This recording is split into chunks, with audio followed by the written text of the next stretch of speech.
السلام عليكم ورحمة الله وبركاته. وأنا السلام يا مرك هره جبيهان والله الصوماليات هل كان يقدر وريا ميل والبو أشوكتان يحل والبو يدين تهي. وحندوني أنا مقال كان عن أوجه هذا الله عربها الحريرة فيسبوك يدا إليهين دتك الشخصيات كأ مركزي لور ريبوت جرينا يشترك فيسبوك ولليه هاي هبل وودنتا.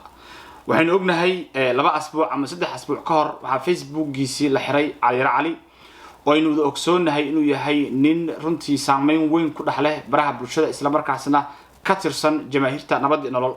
وعكر الله حري نيكلو يقانو سياسي على داعون أو أضي ربع عدايا وسياسي أو مركز اللي عيرسني أرتديس اللي هو عيرسني أي أسنى صدق عليه لبع أسبوع إلا يستح أسبوع كهر لقى حري فيسبوك جيسا وحالي أما عاوي سيدين تهيبة صدق عليه لقى حري نعيمة أبوان قرني أيضا كم ده dhalinyarada u ololeeya jamaahiirta nabad iyo nolol ama ka tirsan waxaan rabaa inaan muuqaalkan aan ku falanqeeyo dhowr arrimood oo idin sheegi doona sida waxaan u dhaceen iyo cidda ka dambaysa iyo waliba sida la isugu dayi karo in arrintan xal looga gaaro hadii dadaal badan la muujiyo waxaan marka hore ka hadli doonaa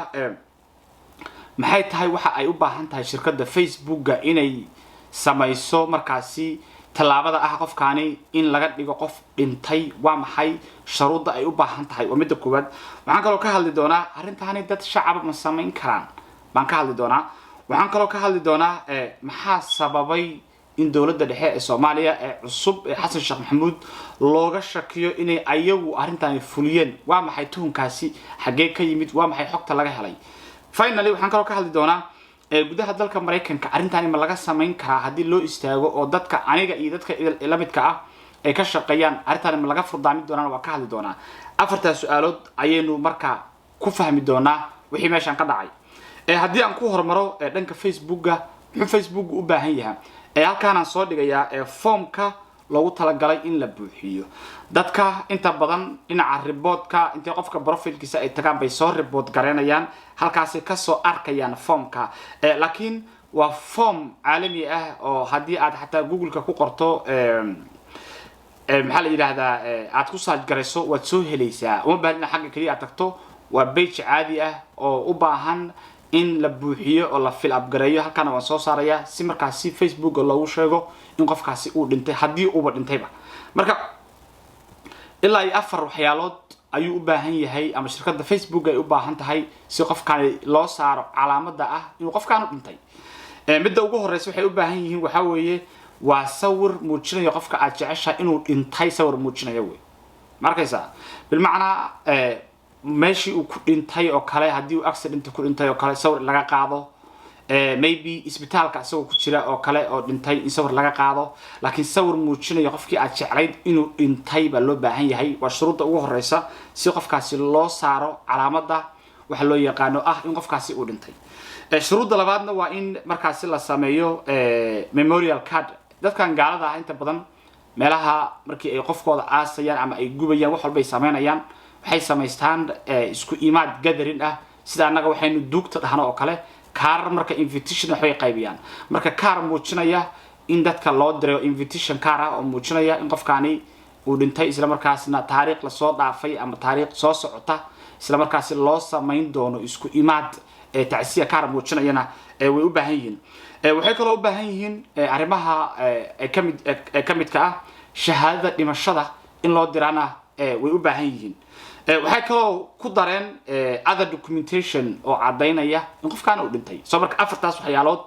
ayaa aas markii aad akhriso formka meeshiisa lagu dirayo formka oo lagu dirayo documentationka afartaas waxyaalood baa ku qoran dabcan mid kamid ah hadii aad dirto way aqbalayaan hadii ay u arkaan inuu sax yahay Soomaaliya marka maxaa laga diri karaa Soomaaliya waxyaalo badan baa laga diri karaa hadii la doonayo marka qofka in la report gareeyo inuu dhintay waxa la diri karaa dhalashadiisa ayaa la diri karaa ama passportkiisa la diri karaya oo hadii dhanka maxaa la yiraahdaa hay'adda socdaalka iyo jinsiyadda iyo dhankaas hadii laga keeno qofkan passportkiisa iyo dhalashadiisii oo moori dawladeed saaran yahay isla markaasna waraaq lagu daray turxaan bixin iyo arrimahaasi way aqbalayaan waxay kaloo aqbalayaan dhimasho ka soo baxday isbitaalada dawladda oo kale government hospitals oo kale oo hay'ad dawlad ka soo baxday ama istaalo markay raadiyaan istaalo waaweyn ah oo bareefada oo kale way aqbalayaan waxay kala raadinayaan ama ay aqbali karayaan waraaqda dawladda ka timaado affidavit ah ama document ay dawladdu qortay qof dawladda kamid ah uu qoray oo lagu attach gareeyay qofka qoray wasiirka oo kale ama hay'adda ka shaqeynaya oo kale oo qoray way aqbali karayaan haddii loo report gareeyo qofku inuu yahay shaqaale dawladeed oo kaarar uu leeyahay inta la sameeyo loo diro document kale lagu daro oo turxan bixin ana way aqbalayaan soo marka dawladda dhankeeda ama Soomaaliya haddii si qaldan loo isticmaalo sharciyada iyo hay'adaha dawladda waxyaalo badan bay diri karayaan oo ay aqbalayso shirkadda loo yaqaan Facebook arintani samayn karaan dad shacab way su'aasha aan u baahanahay inaan isla fahno runtii research badan baan sameeyay waxaan akhriyay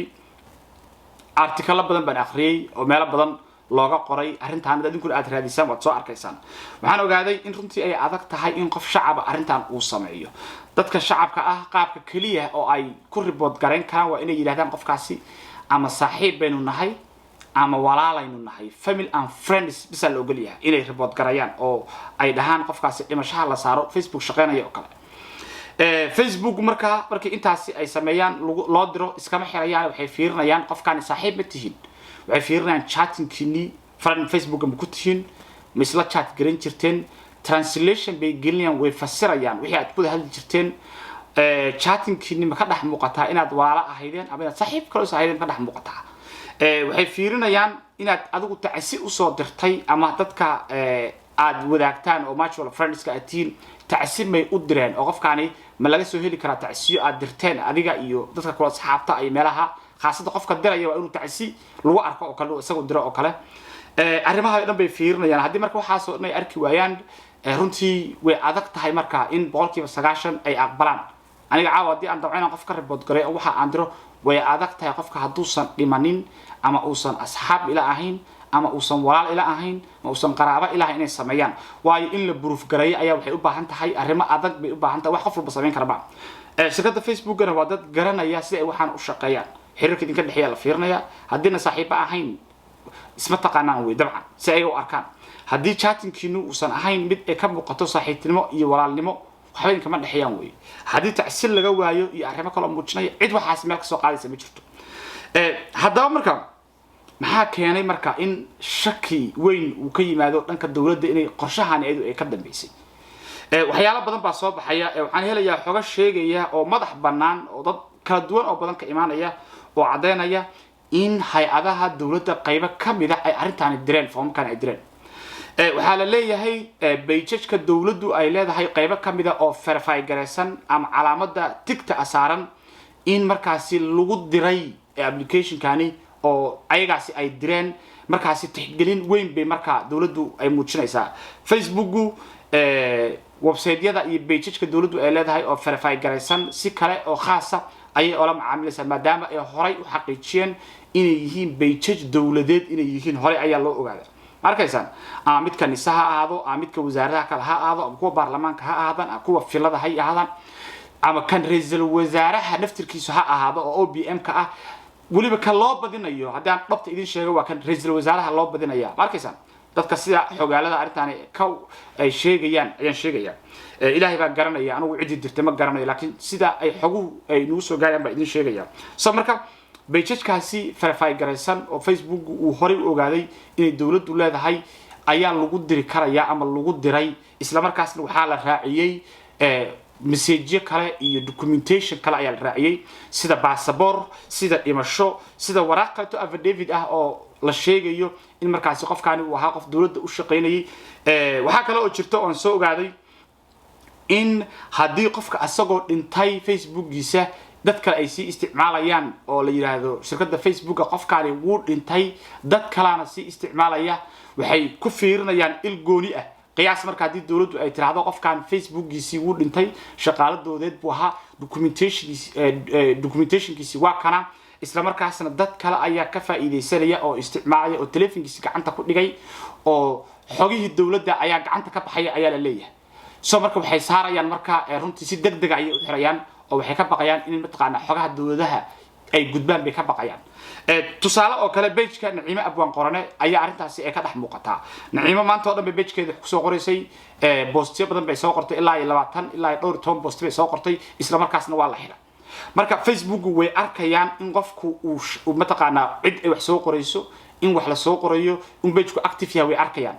qof marka page-kiisa uu active yahay in la xiro wax keeni karaya marka waxa weeye waa in la yiraahdo page-kaani gacantu ka baxay qofkaani qof dawladeed buu ahaa waxa la heli karayaa dhalasho loo sameeyo Naciimo waxa la heli karayaa passport-keeda oo laga soo qaadi karo wasaaradaha waxa la heli karayaa documentation kaleeto oo ay dawladdu sameeyso oo fake ah laakiin magaca dawladdu ugu sameeyay waxa lagu diri karayaa page-ka dawladda iyo arrimahaas oo dhan marka runtii xogta ah in ay dawladda ka mid ah ay arintan sameeyeen way xoogantahay si weyn bay u xoogantahay anigu ma garanayo shakhsiyan qofkii sameeyay laakiin waa arin dadka xoogaalka ah ay si weyn ay u wadaan finally waxaan ku soo koobayaa shirkadda Facebook-ga arrintaani ma lagala hadli karaa dadka Mareykanka jooga anigu aan ku jiro arrintaani may ka hadli karaan oo shirkadda ma la hadli karaa markii la joogo gudaha dalka Mareykanka shirkadda Facebook-gu waxay ka mid tahay shirkadaha gaarka loo leeyahay ee dalkan ku yaala ay ka mid yihiin xafiisay leeyihiin ilaa iyo ugu yaraan 30 xafiis bay ku leeyihiin dalkan Mareykanka xafiisooda la tagi karaa telefono loo kale leeyihiin waa la wici karaa waana la hadli karaa markaysan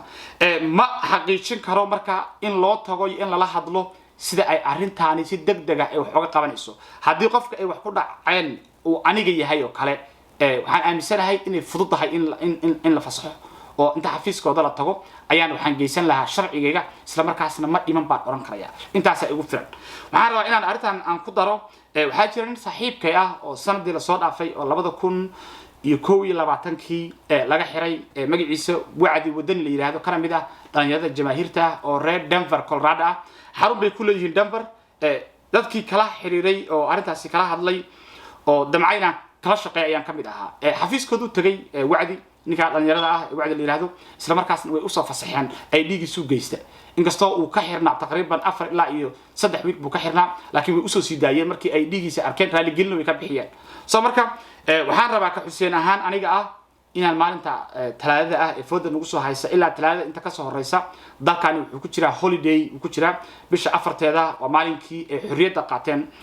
Mareykanku marka ilaa iyo la gaaro talaadada inta ka soo horeysa ee xafiisyada dawladda iyo shaqooyinka dhan way xiran yihiin dad yar baa shaqeynaya marka wixii maalinka talaadada loo gaaro ayaan doonayaa inaan bal isku dayo ka shaqsiyan inaan isku xilqaamo inaan Facebook u report garayo in على داعون يا علي يرى ينعم أبوان قرنا بقى يجين دد أنا وأنا قانو أصحاب تدا قرابة تدا أنا إسلام مركزنا بيجيش كذا سقل دم الله حري أو سياسة ليسان ويبهين إن مركز سيد ديان ما هو مركز عرنت سيد وشقين دون لكن هذا عن قيب كقاطو هذه مركز أي تلفون كإيجا قبطان أو conversation إنه باللوضو وحن تسكت ديدورا مركز أن أيجي يسكت حرو أو مركز أن إيميلو ده يتلفونه أو فيشر كاسيو هذه عن بأيجا عن كهرو تلفونه سيد علي يرى نعيمه كما هيو تلفون يكونتاكتي لكن واحد اللي كانوا يداو بهناي مركز أرنتاس الدنيا يعني أنا شخصيا عن كشقيه أدي صورة قلتها مركز إنه حلاقة قبان كرو عارف قف كستا أو أرنتا محقق قبان كرو أو ليبا استعد دجن أما دنفر دجن أما ماشى لو يقانو شيكاغو دجن أنا ماشى يقصو كيسا وا شيكاغو أو أي حرم كله فيسبوك تقريبا إلا لح بقولو كيلومتر 2 كيلومتر بيجرتا إنك استوان أد شيكاغو تاغو هذانا سير بابا هاتو حتى هدي أي نقطة حتى إن لا تاغو oo ayaga la hadla xataa inaan ka qayb qaato ayaan diyaar u ahay si arrintaani aysan u noqonin arrin markaasi soo laabata finally waa ku ceeb dawladeena waana ku fadeexo in dad shakhsiyaada oo fikirkooda cabiraya ay isku dayaan in beejajkooda laxnimo cabsi laga qabo qiyaas dawladii hore ee Maxamed Cabdullaahi Farmaajo sidaan ogaabay Mahad Salaad iyo Cabdiraxmaan Cabdishakuur iyo nimanka la midka ah ay u caayayeen oo ugu baaqayeen dagaal qabiilaysan iyo waxaan ogaa وسقرشاني ما أهبا فيسبوك اللي جوده حوده هدي له ريبورت قرن لها والله استعمال لها شاتي الدولة ده حالكوده محن نقول لها وسؤالش عن رمانت إنه سويدين مركزان وحمر كمان الدولة دي عصبات الصومالية يحسن شيخ محمد الدولة دي سأي سمعنا يعني كنت وعي على السوق نمو دولتنا لما أورن كريه وحنا وأنا موريان نمو كنت أركل الله بحيوي مركزان وعيب إن ده فكر كده عبرية حق بقول يقفكم موادن كا دولة أم حتى جرو أم هم عارضه أم وحدون هالشيء إن قفك فكر كيسة loo xanniyo Facebook-giisa waa waxayna hore u aqoonin weeye laakiin waxaan hubaa kuwan markii laga sii daayo kuwa dambe in ay xirto shirkadda Facebook way ka fiirsan doontaa waayo wax markay soo laalaabtaan kiiska noocaaya shirkaddu way ka fiirsan doontaa markaysa marka ayagaana waa loo soo sii deyn doonaa dadka ka dambeeyana shirkaddu way ka fiirsan doontaa inay ka xirto waayo waxay noqonaysaa arrin soo laalaabatay laakiin dawladdu ceeb bay ku tahay kaligiisnimadii marka farmaajo lagu sheegayay maanta waxay dul hoganaysaa xasan sheekh maxamuud caliyara laga xiray asagoo xataa wali mucaarad ku ahayn عداعون بالله حري أصلا معارض كوهين نعيم الله حري because of simply روبلي وحكي شايفتي تري وباهي ما كيسا روبلي إنه باهي عيد والباقك عيد قريب كرتا ميتشرت روبلي إنه باهي it is clear ما كيسا أنت سانكوسو كوبي عديد مقال كانوا أرتا إنه مهم وياهي الله سوماري دسي وداقة عينو كشقينو سيدي مركا عينو قيب عوكا قادن لهين إنه وحانو صولابتان iyo sidii ay dawladeenu marka loo sixilaa waxa ay soo binayso foosho xun markaas looga damqan lahaa intaas aan ku soo koobiyaa inta dib soo laabanayno waxaan idinka tagay sidaa iyo wassalaamu calaykum waraxmatullaahi tacaala wa barakaatuh